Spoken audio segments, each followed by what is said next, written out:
Сватбата на Гергана и на Петър. Познавам Гери от фитнеса, който посещавам. Тя е известна фитнес инструкторка. Обажда ми се, искаш ли да се видиме, ще правиме сватба. Имаме 2 дати така в предвид. И разбрахме се.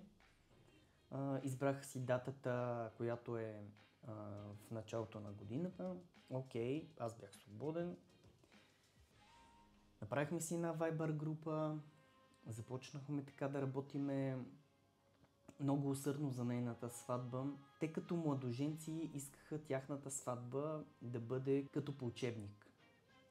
С всички ритуали, с много гости, с разнообразна музика, с голям купон, с голяма емоция. И понеже бях правил сватбата на сестрата на Гери, тя познаваше моята работа и това, което правя като диджей. И така, нея нещата бяха малко по-различни, понеже сватбата на сестра й беше малка бутикова сватба на частна вила, пък Гери искаше да си направише сватба като в приказките. И така, ангажирах се отново с организацията, с план графика, с ритуалите. Единственото нещо, което не направих на тази сватба, беше церемонията. Имаше си лица от общината. Така дойде време за сватбата. Първо влезаха така 2 дечица с едни колички с дистанционно. След това кумовете поканихме и младоженците накрая. Много емоционално, с всички български ритуали, още в посрещането. След това стартирахме с първи сватбен танц. Те си бяха направили хореография. Просто беше много емоционален момент. Той я върткаше, Пепи я върткаше през цялото време и накрая така завърша, като я вдигна. Понеже така познавах доста от гостите, бях правил сватбата на сестрата на Гери. Почнах така сватбата с хубави български хора. Още в самото начало дансинга се напълни. След това аз знаех, че много голяма част от гостите, включително и родителите на младоженците, харесват класически рок. Аз знаех, че тази музика много ще се хареса на голяма част от сватбата, най-вече на родителите на младоженците. Така, малко БГ, естрада, имаше много емоционални моменти, танц на булка с баща и танц на син с майка.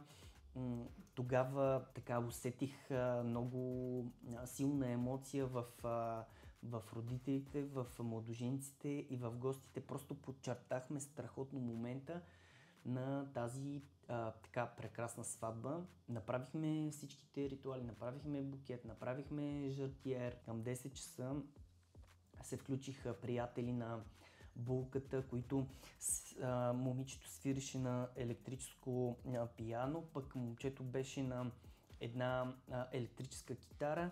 Те така допренесаха много сериозно за самата сватба.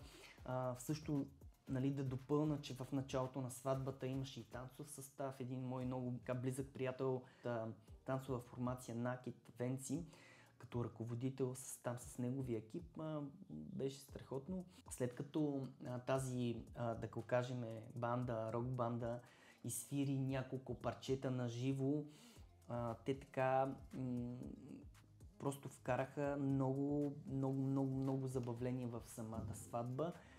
И така продължихме с родителите на булката. Те имат една любима песен на Дан Балан. Пяха я и на сватбата на сестрата на Гери. Аз така бях подсигурил допълнителен пулт, допълнителни микрофони за тях.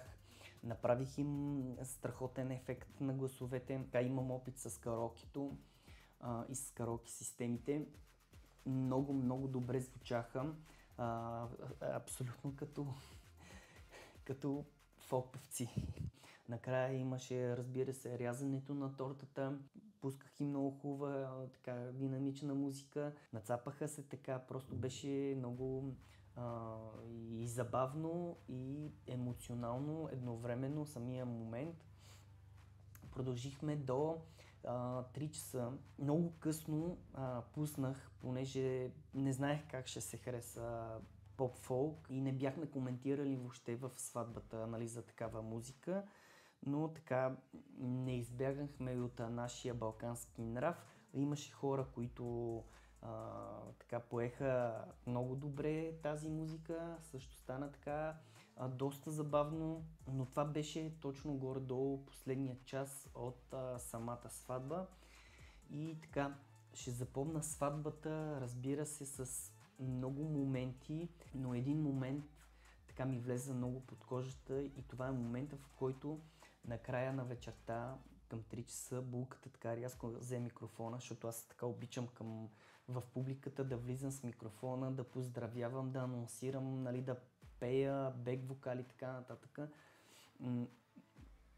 Правя всичко за шоуто и така много така агресивно взе микрофона от ръцете ми и пред всички, даже така спряхме музиката, пред всички с сълзи на очи ми благодари за целия празник, който така сътворихме заедно. Аз също така искам да им благодаря, ако случайно ме гледат, най-вероятно ще ме гледат, за това, че така ми се довериха и че заедно направихме техния празник незабравим и така сътворихме една страхотна сватба с всички елементи, които трябва да присъстват на едно такова събитие, а именно да бъде много емоционална, да бъде много забавна, да бъде с един страхотен завършък, ако може той да бъде, разбира се, до ранни зори.